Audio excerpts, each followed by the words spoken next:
Doctor Nitin Dhepe,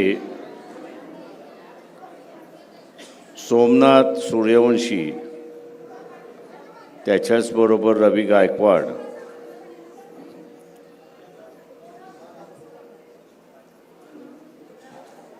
शहराचे असणारे अध्यक्ष कांबळे, त्याच्याचबरोबर जिल्ह्याचे असणारे अध्यक्ष मडिकांबे,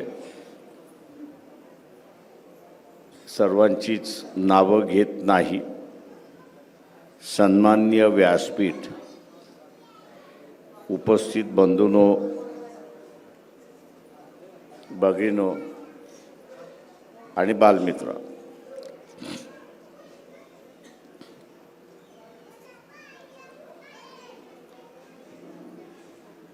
या निवडणुकीमध्ये काही संकेत आहेत की जे आपल्याला पाळावे लागतात, की जे आपण पाळत नाही.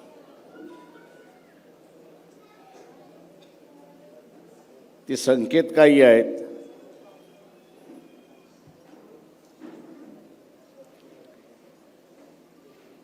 की एखादा पक्ष आपण ज्यावेळेस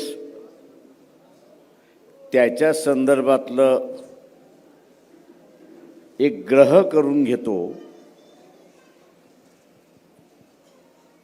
आपण ज्यावेळेस ग्रह करून घेतो त्यावेळेस ते ग्रह करणं चुकीचं आहे असं मी मानत नाही. पण आपला हा ग्रह,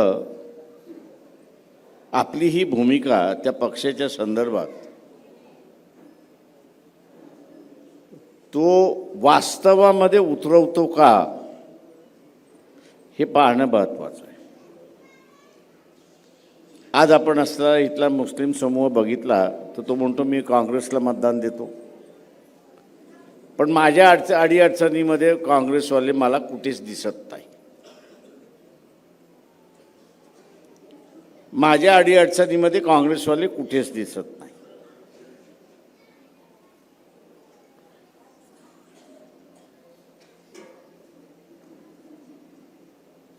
आणि मग तो काँग्रेसला शिव्या द्यायला सुरुवात करतो. सालों ने मुझे इस्तेमाल किया,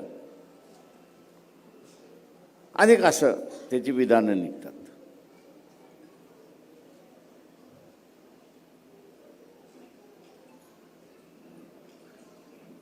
ज्या क्षणाला आपल्याला लक्षात येतं की ज्या पक्षाच्या संदर्भातलं मी अमुक असताना ग्रह केला आहे तो माझ्या बाजूने उभा राहत नाही, त्यावेळेस आपला असताना निर्णय झाला पाहिजे की मी त्याच्याबरोबर नाही, मी त्याच्याबरोबर नाही. इथे नुसतं धर्माचं राजकारण नाही, इथे नुसतं धर्माचं राजकारण नाही, तर धर्माच्या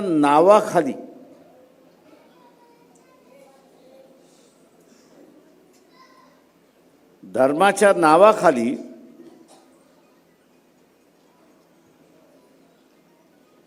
जे या देशामध्ये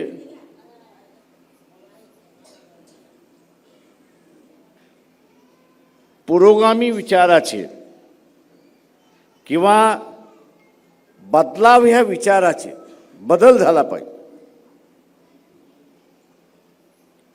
यांना संपवण्याचं कारस्थान चाललेलं आहे.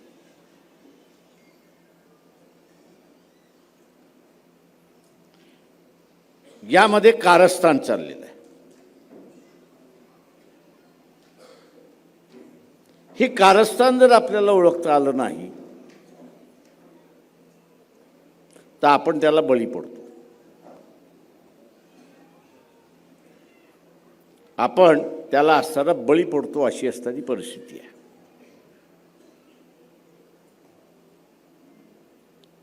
सोमनाथ साळुंखे यांनी मांडताना लोकसभेमध्ये उद्याचं प्रतिनिधी कोणाकडे असावं आणि कोणाला आपण दिलं पाहिजे,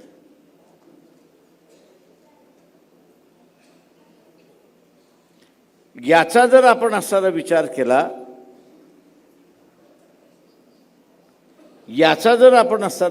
केला, जो उपेक्षित घटक आहे, त्या उपेक्षित घटकाला सुद्धा आपण प्रतिनिधित्व दिलं पाहिजे. पण दुर्दैवाने इथले सगळे राजकीय पक्ष, मग त्याच्यामध्ये काँग्रेस आहे, BJP आहे, राष्ट्रवादी आहे, एकनाथ शिंदे आहेत, सगळे आहेत, यांचं प्रतिनिधी फक्त एकच समाजाला आहे. तेही समाजाला असतं तर मी समजू शकलो असतो,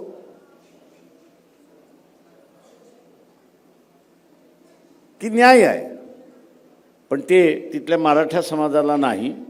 तर मराठा समाजामधलं जुन्या पद्धतीमध्ये ज्यांचा निजामाशी संबंध होता, सरदारकीशी संबंधित होता, जागीरदाराशी संबंधित होता, सुभेदाराशी संबंधित होता, अशाच कुटुंबापुरतं मर्यादित करण्यात आलं. आणि आजही तेच चाललेलं आहे.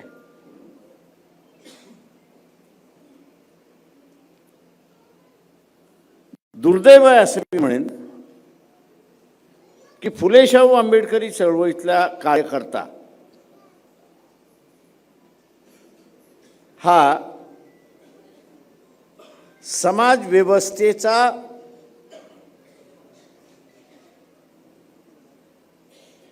नुसता पुरस्कर्ता नाही तर भाष्यकार झाला पाहिजे. पुरस्कर्ता नाही तर तो भाष्यकार झाला पाहिजे. आणि ज्या दिवशी फुले शाहू आंबेडकरी विचाराचा कार्यकर्ता हा भाष्यकार होईल, त्या दिवशी इथली परिस्थिती आपल्याला बदललेली दिसेल. त्या दिवशी इथली परिस्थिती बदललेली दिसेल. आज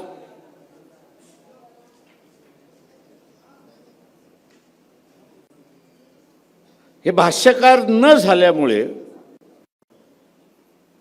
इथली लोकशाही धोक्यामध्ये आली.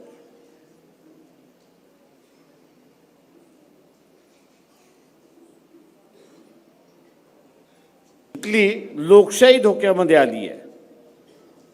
आणि लोकशाही धोक्यामध्ये का आली आहे तर इथले राजकीय पक्ष, भारतीय जनता पक्ष आणि RSS संपवायला निघालेले आहेत. ते पक्ष जरी संपले तरी त्यांचे नेते धोक्यामध्ये नाहीत हे आपण लक्षात घ्या. त्यांचा अनुयायी हा धोक्यामध्ये नाही हे आपण लक्षात घ्या.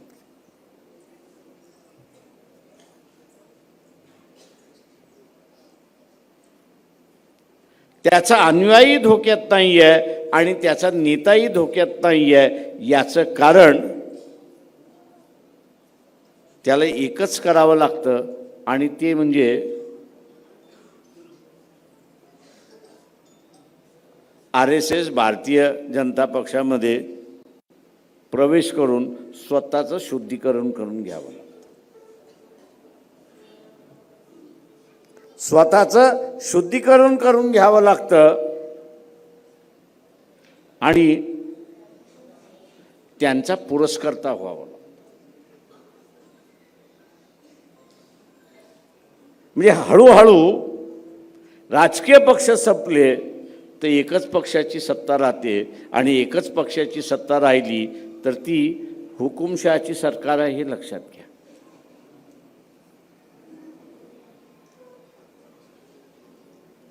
ज्यांचा जन्म 77च्या अगोदर होता आणि त्या ह्याच्या कालावधीमध्ये 15-16 वर्षाचे जे असतील त्या सगळ्यांना इमर्जन्सीचे चटके काय होते हे त्यांच्या लक्षात आलं. इमर्जन्सीने आवाज कसा घोटला होता, इमर्जन्सीने मोर्चा काढणं हा कसा घोटला होता,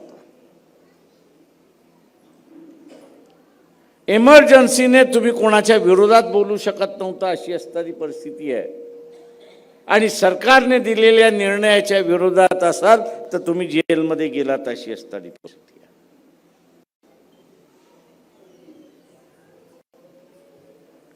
हे ज्यांनी पाहिलंय, हे ज्यांनी पाहिलंय त्यांनी हुकुमशाही काही असतं ते पाहिलेलं आहे. हुकुमशाही काही आहे ती पाहिलेली आहे, अनुभवलेली आहे, भोगलेली सुद्धा. आज असणारं एक भीतीचं वातावरण पसरलेलं आहे की नाही सांगा. व्यापारी असेल तर तो भ्यायलेला आहे, वकील आहे तर तो भ्यायलेला आहे, डॉक्टर आहे, इंजिनियर तोही भ्यायलेला आहे. सोशल मीडियावरती लिहिणारे जे आहेत, वाकडं तिकडं लिहिलं की त्याला असताना पोलिसाची नोटीस येते.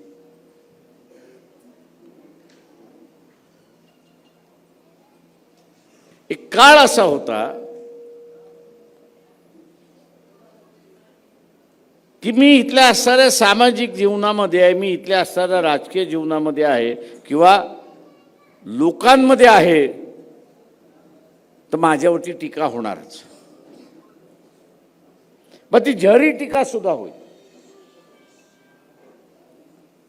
त्या जहरी टीकेमुळे त्याला जेलमध्ये जावं लागत नव्हतं.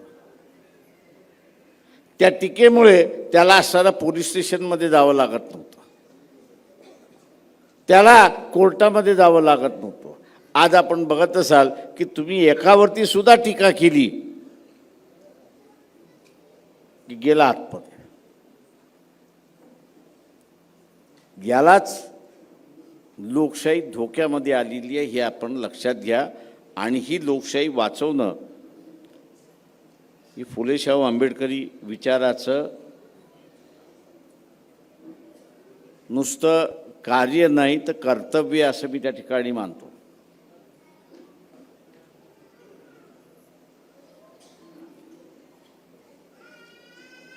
ब्रिटिशांचा काळ होता म्हणून असताना महात्मा फुले बदल करू शकले. आज आपण बघत असाल की पुन्हा आमच्या संस्कृतीवरती आणि आमच्या धर्मावरती तुम्ही बोललात तर आत्म टाकतो. त्यावेळेस माझ्यासारखा म्हणत असतो, अरे नालायका, तू पहिल्यांदा माझी माफी मागणार आहेस का सांग. काय का तुझ्याच आईवडिलाने आणि तुझ्याच बापदाद्याने या देशातला जो शेड्यूल कास्ट आहे, या देशातला जो अस्पृश्य आहे, या देशातला जो ओबीसी आहे, शूद्र आहे, त्याला तू गुलाम करून ठेवलं होतंस.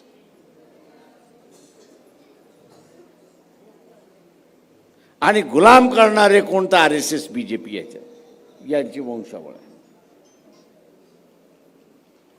गुलाम करणारे कोणतं? यांची असणारी वंशावळ कुठे जाते? तर ती RSS BJP कडे जाते. अशी असणारी परिस्थिती आहे. आणि आज तीच माणसं पुन्हा आपल्याला सांगताय की आमची संस्कृती महान संस्कृती होती. अरे नालायकांनो, ती महान संस्कृती नव्हती, ती 2500 वर्षाच्या गुलामीचा इतिहास आहे, हे विसरू नका. हा बदल जो आहे, या गुलामीचा असणारा बदल जो आहे, या गुलामीचा असणारा बदल महात्मा फुले, शाहू महाराज, डॉक्टर बाबासाहेब आंबेडकर, पेरियार या सगळ्या मंडळींनी असणारा देशामध्ये घडवला आणि एक नवा इतिहास सुरुवात झाला. त्या नव्या इतिहासाचे आपण सगळे जनक आहात हे लक्षात घ्या. आणि ते जनक टिकवणं ही आपली सगळ्यांची जबाबदारी, ही आपली सगळ्यांची असणारी जबाबदारी आहे.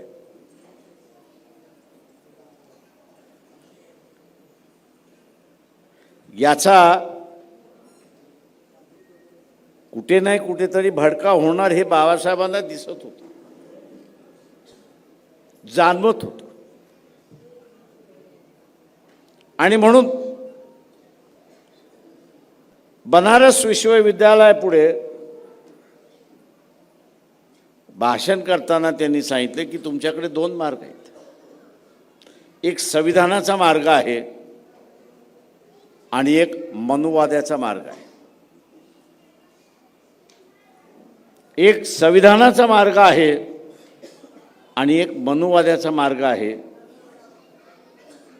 संविधानाचा मार्ग हा उत्तरेकडे जात असेल तर मनुवाद्याचा मार्ग हा दक्षिणेकडे जातो.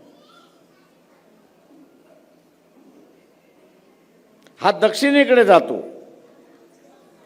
कधी नाही कधीतरी असा प्रसंग येईल की तुमचे पाय फाकण्याची ताकद आणि त्याची असणारी क्षमता ही संपलेली असेल.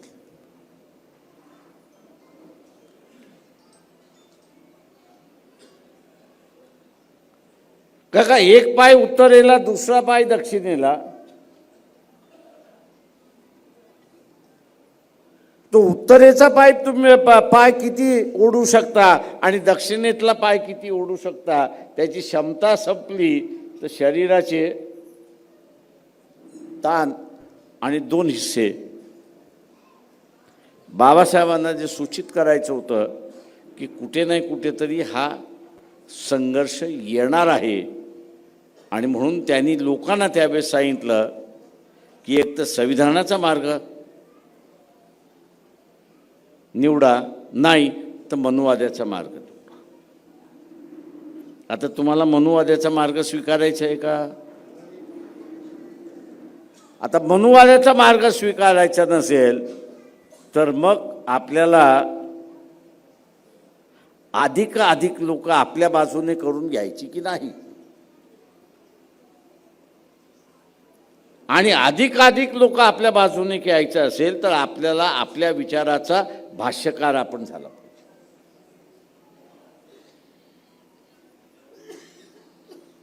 आता ही महानगरपालिकेची निवडणूक आहे, मान्य आहे मला.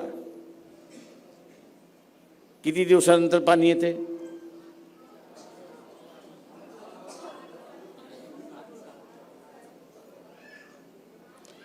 किती वर्ष अशी ही सिस्टम आहे?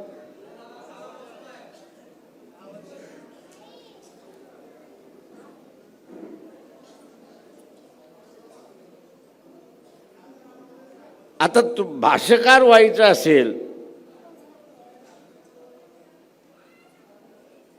तुम्हाला सांगता आलं पाहिजे, तुम्हाला सत्ता दे, मी तुला पाणी देतो.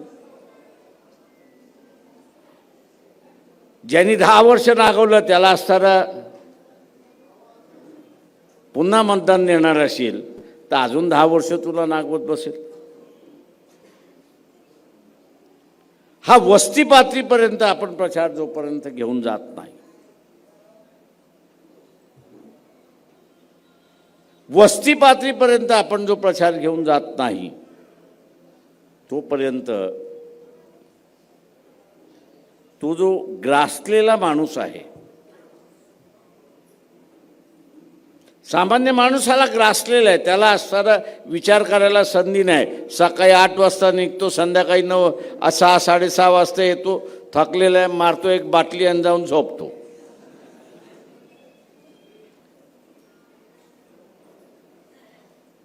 त्याला वेळच ठेवलेला नाही. त्याच्या पुढे एकच ठेवलेला आहे की तू कमव आणि खा. आपण जोपर्यंत या गोष्टीची जाणीव जोपर्यंत करून देत नाही तोपर्यंत तो आपल्या बाजूने येणार नाही, हे लक्षात घ्या. तो आपल्या बाजूने येणार नाही. आणि म्हणून इथला असणारं पहिलं कार्य जो आपल्याला फुले शाहू आंबेडकरीचा कार्यकर्ता म्हणतो की मी यापुढे भाष्यकार होणार आहे, ही त्यांनी आपली जबाबदारी स्वीकारली पाहिजे. आता भाष्यकार व्हायचं असेल तर मग थोडीशी प्रश्नाची जाणीव असली पाहिजे. आता हेच सोलापूर शहर चादरीसाठी प्रसिद्ध असणारं शहर, चादरीसाठी प्रसिद्ध असणारं शहर, कापड उद्योगाचं शहर आणि जगभर नावाजलेलं शहर.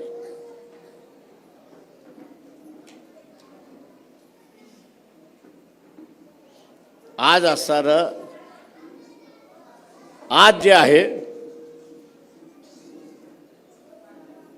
तो उद्योग आपण असणारा पाहिला तर हळूहळू लयास चालल्या अशी असणारी परिस्थिती आहे. आणि त्याचं कारण आहे की महानगरपालिकेच्या पर्यंत ज्या सोयी सवलती झाल्या पाहिजेत त्या सोयी आणि सवलती न झाल्यामुळे इतर शहरं हा व्यवसाय इथला असणारा खेचून घेण्यामध्ये यशस्वी व्हायला लागलेत अशी परिस्थिती आहे. आणि त्याचं कारण काय तर महानगरपालिका फक्त टेंडरपुरती मर्यादित आहे. त्या नगरसेवकाचं काम काय की टेंडर काढणं, आपला हिस्सा घेणं आणि मोकळं होणं अशी असणारी परिस्थिती आहे.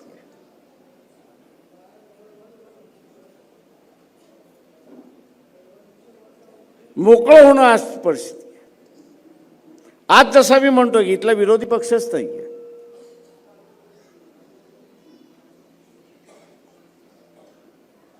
आज इथला विरोधी पक्षच नाही आहे. याचं कारण की जे आपण मतदान केलेलं आहे त्याला जबाबदार आहे. 180 आमदार एकाच जातीचे,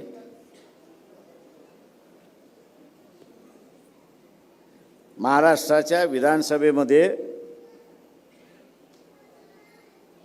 180 आमदार एकाच जातीचे. कुठं राहिला विरोधी पक्ष?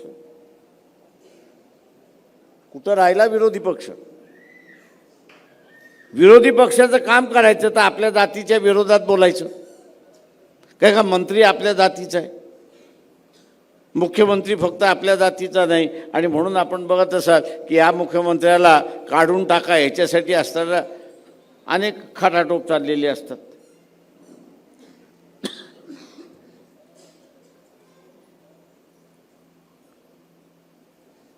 लोकशाहीचं आणि याचा धोकाही बाबासाहेबांनी सांगितला होता की लोकशाहीचं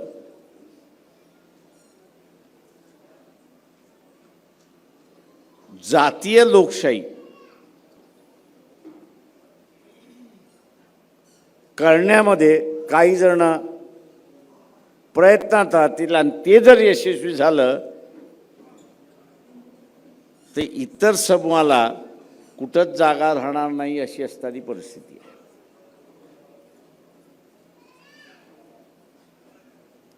इतर समूहाला कुठेच जागा राहणार नाही अशी असणारी परिस्थिती आहे. आणि म्हणून आपण असणारं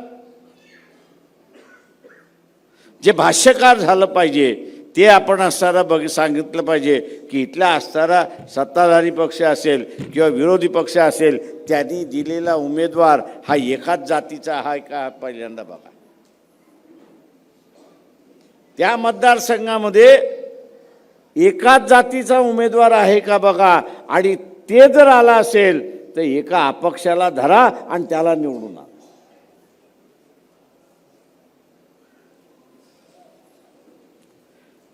एका अपक्षाला, मग तो त्या जातीचा का काय होईना,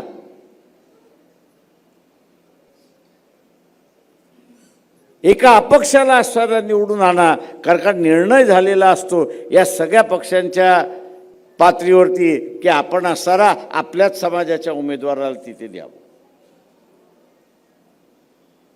आणि त्यातून सत्ता ही एकाच समाजाची आणि एकाच जातीची आणल्या जाते हे लक्षात घ्या.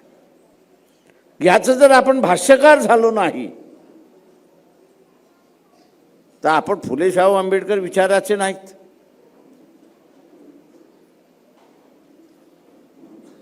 हे भाष्यकार जर झालो नाही तर आपण फुले शाहू आंबेडकरी विचाराचे नाही. आणि म्हणून आपल्याला असणारं या गोष्टीचं लक्षात घ्यावं.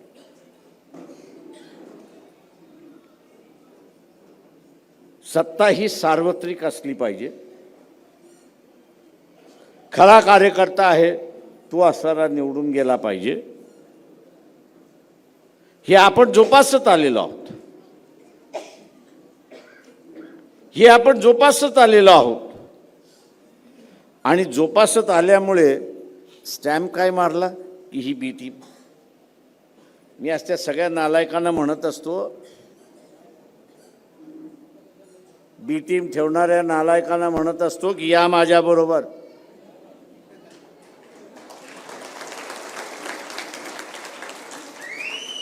आणि याच माईकवरनं एक शिवी फक्त त्या नरेंद्र मोदीला देऊन दाखवा.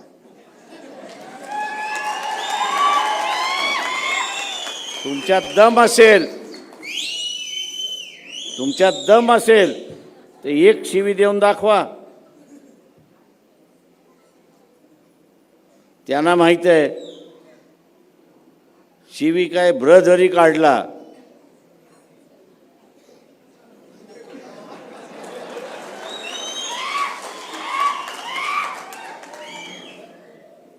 आणि म्हणून जो सामाजिक कार्य करतो, राजकीय कार्य करतो, त्याला स्वतःचं चारित्र्य हे साफ ठेवावं लागतं. त्याला एक कॅरेक्टर असलं पाहिजे, एक चारित्र्य असलं पाहिजे.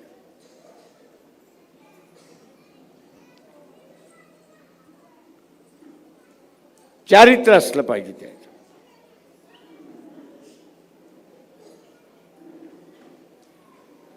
इथलेच असणारे 5 माणसं, 5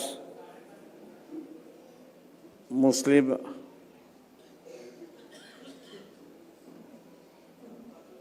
युवक मध्य प्रदेशचं सरकार उठवून घेऊन गेलं. आणि 1.5 महिन्यानंतर त्यांच्या असणाऱ्या डेड बॉडीज मिळाल्या. कशावरनं? तर ते मध्य प्रदेश जेल तोडून बाळगत होते म्हणून. गृहमंत्री कोण होते त्यावेळेस? सोलापूरचेच होते, सुशील कुमार शिंदे होते.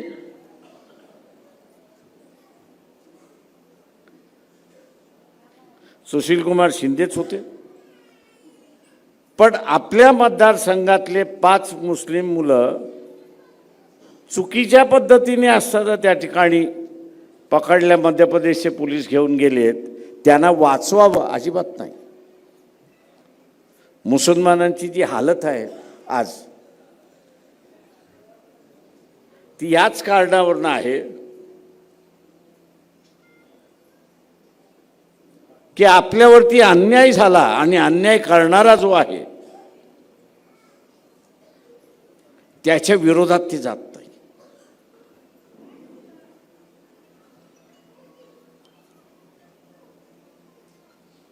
त्यांनी त्याच वेळेस सुशील कुमार शिंदेच्या विरोधात गेले असते तर मुसलमानांची देशामधली एक टेक राहिली असती. आणि हा मुस्लिम समाज आज जो अत्याचार सहन करतोय तो कदाचित त्याला सहन करता आला नसता. इथला आदिवासी सुद्धा लढतोय, इथला ओबीसी सुद्धा लढतोय, इथला दलित सुद्धा लढतोय. मुसलमानांनी यांच्याकडून शिकून घेतलं पाहिजे की स्वतःचं संरक्षण करायचं असेल तर स्वतःच रस्त्यावरती उचललं पाहिजे. तो मौलवी हा तुम्हाला हा सल्ला देणार नाही हे लक्षात घ्या. याचं कारण मुसलमानांना सांगतो की तो नेकीचं जगण्याचं शिक्षण देतो. मोर्चा काढणं ही नेकीमध्ये बसत नाही आणि मौलवी त्याच्यामुळे बोलत नाही.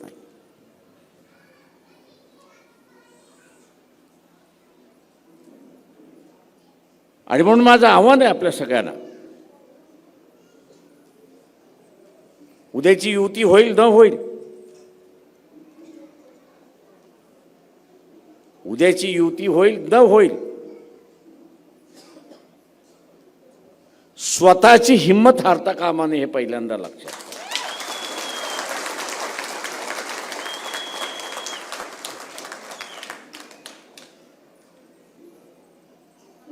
नाही तर लय जणांचे सूर निघतात. अरे युती झाली नाही, आता काय करायचं. माझ्यासमोर असं कोणी काढतो तर उचलतो आणि एक ताण दिशी देऊन देतो.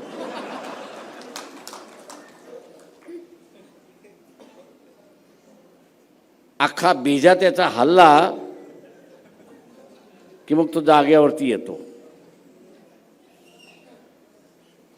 आणि मग त्याला विचारायचं, त्याच्या कुबड्या घेऊन तू की चालला होतास का रे, की तुझ्या पायावरती चालला होतास.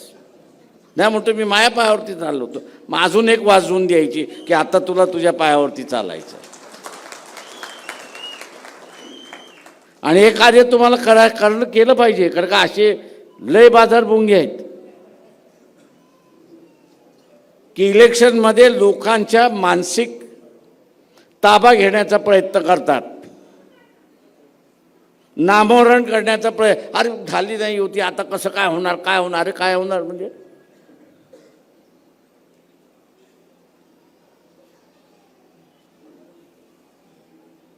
युती झाली नाही तरी मी जिंकू शकतो, ही मानसिकता आपण निर्माण केली पाहिजे, हे लक्षात घ्या.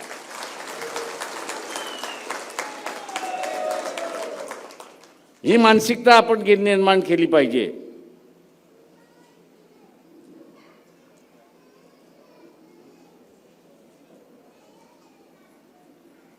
की मी माझ्या पक्षाच्या उमेदवाराला जिंकून आणेच, ही मानसिकता आपण केली की आपल्याला जिंकण्याचा रास्ता मोकळा होतो.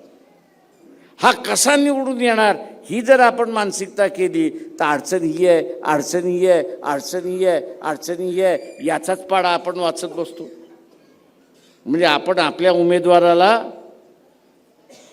काय करतो, कुजवतो. लोकांसमोर आपण असणाऱ्या आपल्याच उमेदवाराला कुजवतो. आता तुम्हीच जर तुमच्या उमेदवाराला कुजवलं तर बाहेरचा माणूस मतदान का देईल. बाहेरचा माणूस मतदान का देईल.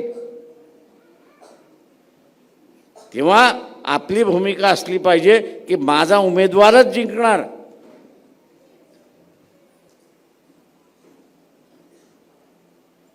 आम्ही त्याला जिंकवणार. हे जर चार चौकात आपण बोलत राहिलो तर इथे एक 15% मतदार असा आहे की ज्याला वाटते की माझं मत वाया जाता कामा नये. त्याला तुम्ही किती समजवायला गेला, अरे बाबा वाया नाही, तो म्हणतो माझं मत वाया जाता कामा नये. आणि मग तो काय करतो की जिंकणारा जो आहे त्याला तो मतदान देतो. जिंकणारा जो आहे त्याला तो मतदान देतो. आपण म्हटलं नाही आमचा उमेदवार तर फ्रंट रेसमध्येच आहे, आमचा उमेदवार जिंकणार, की तोही म्हणतो माझं मत वाया जायचं नाही, आता ह्याला दिलं पाहिजे. हा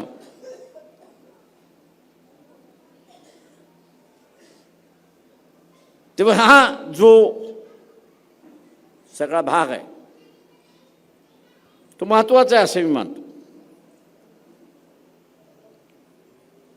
आता एक नवीन प्रकार सुरुवात झाले, हे प्रभाग आलेत.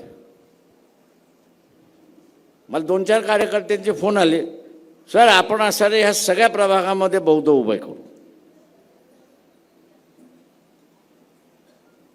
अरे म्हटलं सगळ्या प्रभागात नाही उभे करता येणार. एक तर राखीव असेल तिथे किंवा जनरल असेल तिथे, ओबीसीला असेल तिथे. नाही आपण खोटं सर्टिफिकेट आणून टाकून देऊ. म्हटलं तुझा उद्देश काय. काय नाही 4 उमेदवार आहे, 4 उमेदवार आपण द्यायचे. अरे म्हटलं तू जिंकणार कसा, का नाही जिंकणार आपण. आणि तो त्या अख्ख्या मतदारसंघात मानसिकता फिरत नाही. आपण असणारा मी जे म्हणालो की एक जातीय राजकारण तुम्ही असं एक धर्मीय राजकारण करायला निघालेले, तुम्हाला कोण विचारणार?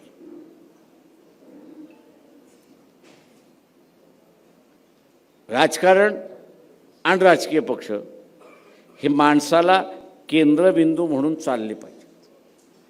जात आणि धर्म हे जर केंद्र करून चाललात तर बाबासाहेबच म्हणाले होते की या देशाचं वाटोळं झाल्याशिवाय राहणार नाही. आणि आज ते त्याच स्थितीमध्ये आपण आलेलो आहोत. नाही असं नाही. राजकीय पक्ष अर्ध्या तालुक्यामध्ये आहेत, पुढच्या जिल्ह्यामध्ये नाहीत. काय का जातीय राजकारण त्यांनी केलं.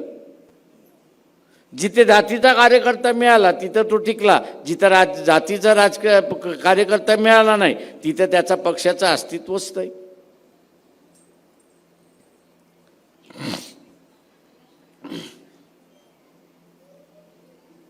आणि म्हणून बाबासाहेबांनी दिलेले असणारे धोके हे सुद्धा आपण लक्षात घेतलं पाहिजे. हा असा जो येईल कार्यकर्ता, त्याला आपण सांगितलं पाहिजे, बाबा रे तू पुन्हा असणारा फुले शाहू आंबेडकर वाच, स्वतःच्या बुद्धीचं पॉलिश करून घे. त्याच्यावरती जंग लागलेला आहे मनुवाद्याचा, आणि तो मनुवाद्याचा जंग तुला काढायचा असेल तर तुला फुले शाहू आंबेडकर वाचलाच पाहिजे. त्याच्याशिवाय तो जंग निघणार नाही. आणि म्हणून उद्याच्या ह्याच्यामध्ये पॅनल पद्धतीने असणाऱ्या निवडणुका आहेत. या पॅनल पद्धतीच्या निवडणुकीमध्ये सगळ्यात फायदेशीर कोण असेल तर दोनच आहेत. एक फुले शाहू आंबेडकरी विचाराच्या संघटना ज्या आहेत त्या, आणि दुसरा फायदा कोणाचा आहे तर जे मनुवादी विचार घेऊन चालतात त्यांचा.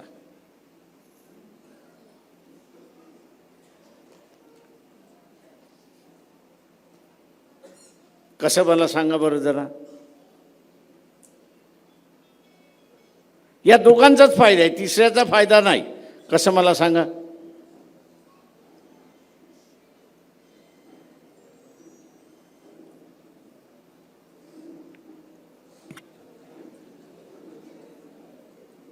घाण ठेवलं की काय आपण सगळ्यांनी. कोणीतरी मला सांगा की कसा फायद्याचा आहे.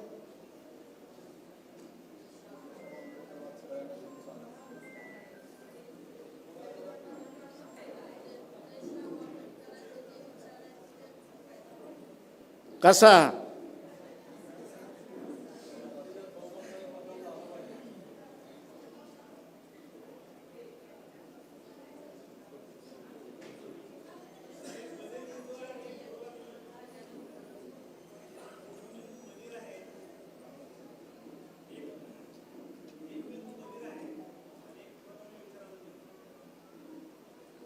मी गुजरातीत नाही विचारले अजून. फायदा कसा आहे तो विचारलाय मी.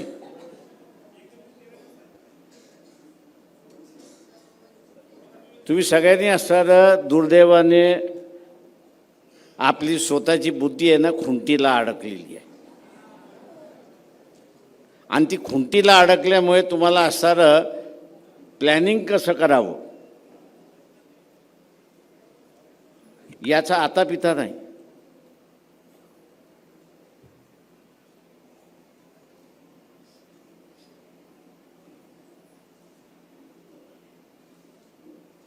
सोलापूरमध्ये एक मतदारसंघ 30-35 हजाराचा आहे, बरोबर. आता ह्या 30-35 हजाराचा जो प्रभाग आहे, या 30-35 हजाराच्या प्रभागामध्ये फुले शाहू आंबेडकरी विचाराला मानणारा मतदार किती असतो? किती असतो? निवडून येणारा उमेदवार हा किती मतांनी निवडून येतो?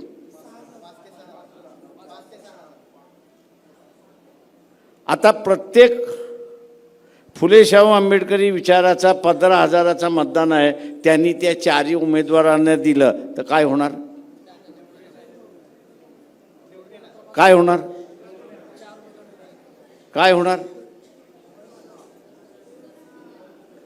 पण काही जणांच्या डोक्यावरनं मी असं चेहऱ्यावरनं बघतोय की हे जे सांगतोय त्यातनं आपलं मटण गेलं.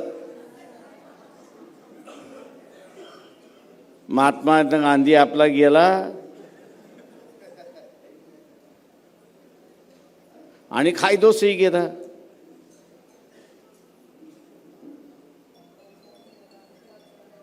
म्हणजे खायदोस साठी आणि तोही खायदोस किती तर अख्ख्या दिवसाचा असला तर मी समजू शकतो. तो खायदोस काय एका दिवसाचा नसतो, तो एका वेळेचाच असतो. आणि त्या एका वेळेच्या खायदोसासाठी आपण सगळेजण बाबासाहेबांनी जे म्हटलं की सत्ताधारी व्हा, त्याला आग लावून टाकतो. आता मला सांगा, तुम्ही बाबासाहेबांच्या विचारांना आग लावणारे आहात की नाही? कसं काय नाही?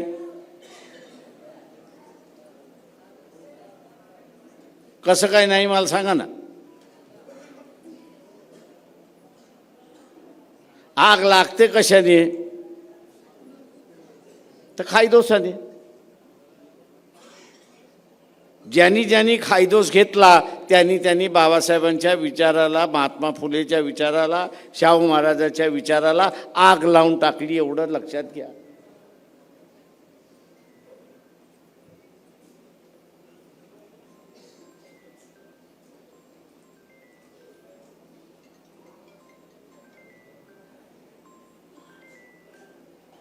फोन करतो. अनिकेत आहे.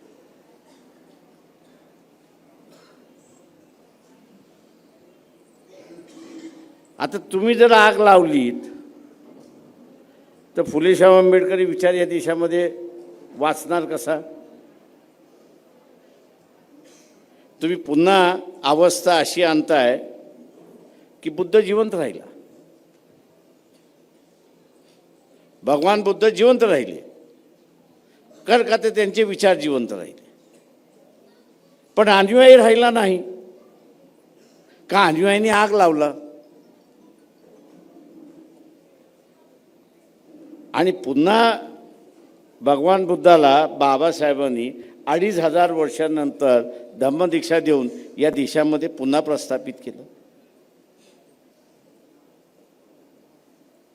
बाबासाहेब म्हणाले की इतिहास याची जाणीव ठेवली पाहिजे आणि जो इतिहासाची जाणीव ठेवतो तोच इतिहास घडवतो.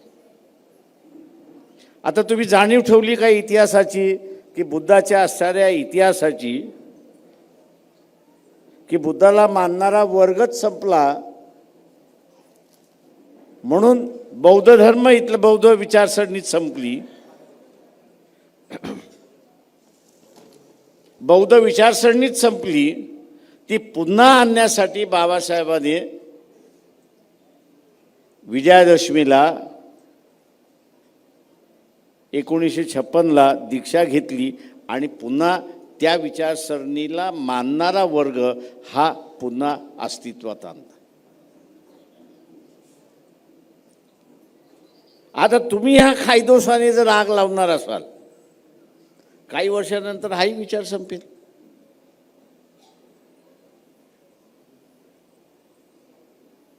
तो संपला की पुन्हा अस्तित्वामध्ये आणायला तुम्ही आम्ही बघायला राहू की न राहू, कोण 100 वर्ष जगणं याची गॅरंटी देते का? कोणी 100 वर्ष जगतोय याची गॅरंटी देते का?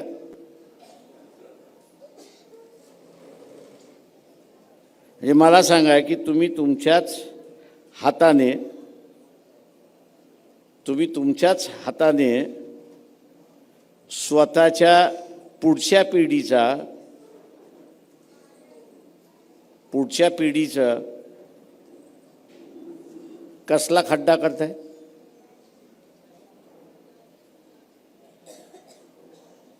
माणूस मेला तर आपण काय करतो?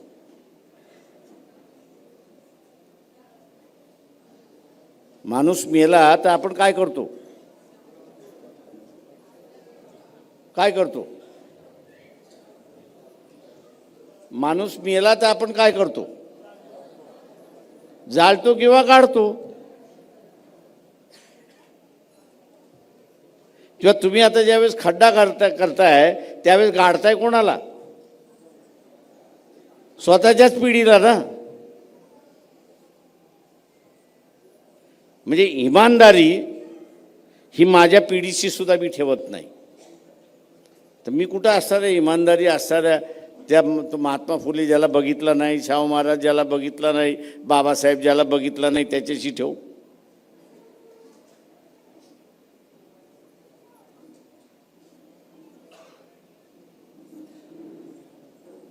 इथे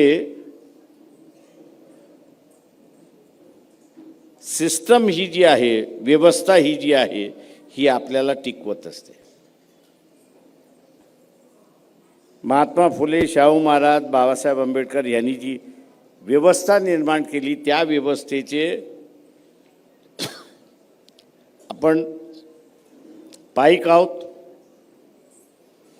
त्या झाडाची असणारी फळं आपण खातोय. पण त्या झाडाला पाणी घालण्याचं, खत देण्याचं कामकाज आपण करत नाही आहोत हे लक्षात घ्या. इथलं पाणी घालणं आणि खत देणं म्हटल्यानंतर आपल्या हातातलं असणारं जे मत आहे की ज्याला बाबासाहेब म्हटले होते अमूल्य मत आहे, व्यवस्था टिकवण्याचं मत जे आहे ते आम्ही फुले शाहू आंबेडकरी विचाराच्या पक्षांना देत नाही अशी असणारी परिस्थिती आहे. आम्ही देतो कोणाला? तर खायदोस देणाऱ्याला देतो. आता तुमच्याकडे पगार येतो का महिन्याचा? महिन्याला पगार येतो की नाही येतो?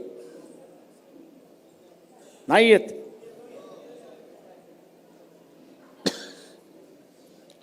तो तुम्ही वाटता का?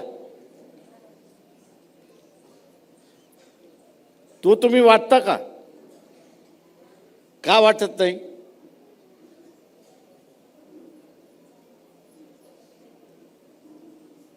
आता जो वाटणारा आहे तो का वाटतोय? वाटणारा जो आहे तो का वाटतोय? तो याच्यासाठीच वाटतोय की जो समूह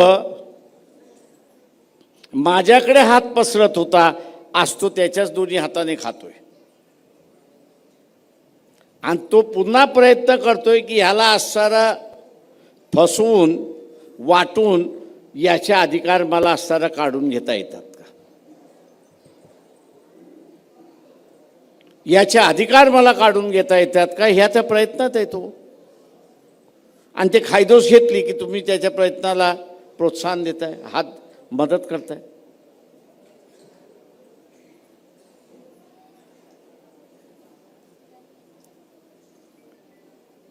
बरं तो देतोय किती? महिन्याभराचं रॅशन तरी भरतं का त्याच्यातून?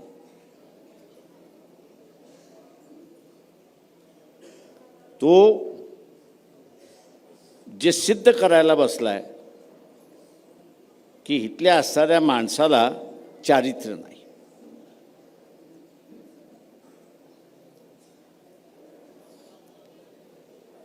इथल्या असणाऱ्या माणसाला चारित्र्य नाही. आणि बाबासाहेबांनी सांगितलं ज्याला चारित्र्य नाही तो इथला इतिहास घडू शकत नाही.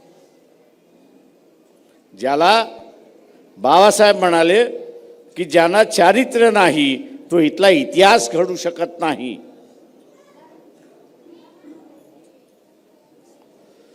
तो इतिहास घडू शकत नाही. आणि आम्ही काय म्हणतोय की आम्हाला इतिहास घडवायचा. कुठला इतिहास?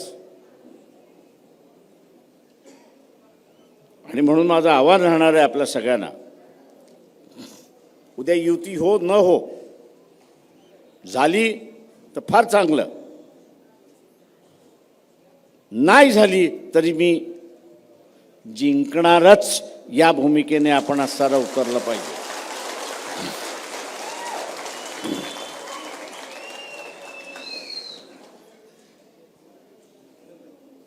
तुमचं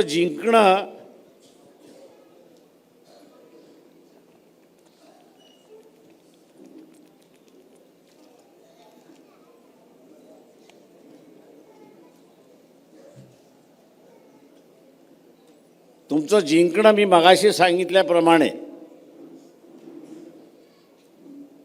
त्या युतीवरती अवलंबून नाही, त्या युतीवरती अवलंबून नाहीये.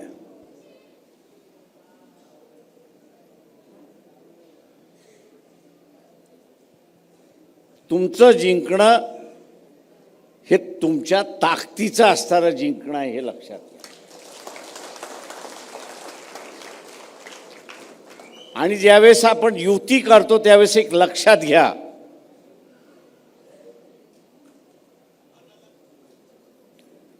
घ्या, की ज्याच्याबरोबर आपण युती करतोय तो मनुवादाच्या विरोधात आहे, म्हणून त्याच्याशी आपण युती करतो.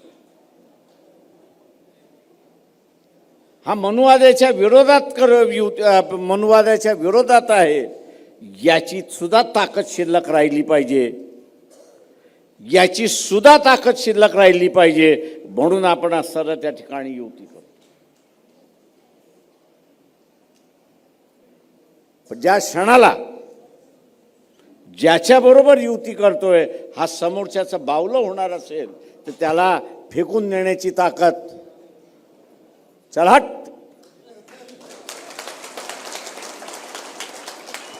ही वृत्ती आपली पाहिजे.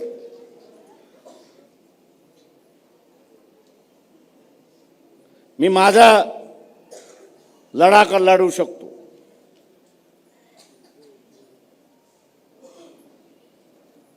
मी माझा लढा उभा करू शकतो. मी आजपर्यंत जिंकलोय. शाहू महाराज असतील, बाबासाहेब असतील, महात्मा फुले असतील, यांनी लढे उभे केले.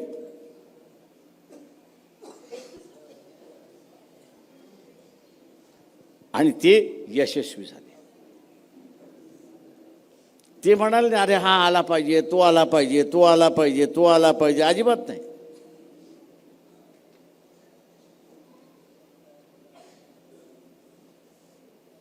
ते चालत निघाले आणि समूह त्यांच्या पाठीबरोबर निघून गेला. आपण सुद्धा त्याच स्फूर्तीतून असणारं महानगरपालिकेच्या निवडणुकीमध्ये उतरलं पाहिजे, की आम्ही उतरलोत, आम्ही जिंकणारच. आणि मी तुम्हाला सांगितलं की जिंकायचं असणारं सरळ सरळ आपण तिथे जिंकू शकतो.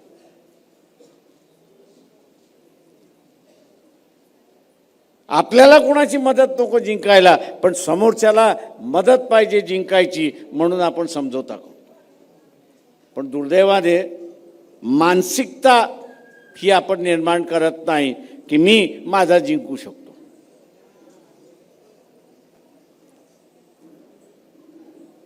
ज्यांनी मानसिकता केली त्या नगरपालिकेमध्ये आपल्याला दिसतंय की निकाल आला, पैसे वाटले गेले, एकेका मताला 10-10, 15-15 हजार मतं त्या ठिकाणी देण्याचं आमिष दाखवलं, लोकांनी ठुकरवलं आणि स्वतःचं अस्तित्व निर्माण केलं, हे लक्षात घ्या. सोलापूरकरांना हे त्यांनी चॅलेंज दिलेलं आहे. एक लक्षात घ्या, सोलापूर काय म्हणतात की आम्ही गड आहोत, आम्ही इथले गड आहोत. आता ह्या गडाला त्यांनी चॅलेंज केलंय, तुम्ही गड आहात तर आमच्या पुढं जा.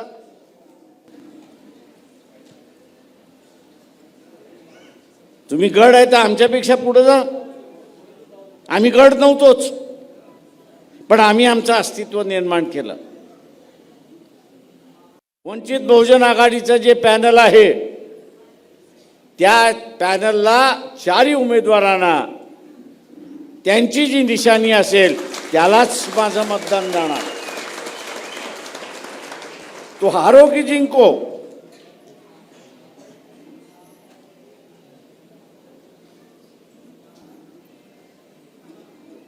ते डोक्यामध्ये अजिबात आणायचं नाही की हारेल की जिंकेल. माझं मत आहे, मी माझं मत या 4 उमेदवाराला देणार. आणि ज्या क्षणाला आपण असताना हे केलं त्या क्षणाला लक्षात घ्या की आपण सोलापूर हे गड आहे हे पुन्हा शाबूत आपण ठेवलेलं असाल आणि ते ठेवाल ही अपेक्षा बाळगतो आणि रजा घेतो. जय भीम, जय भारत.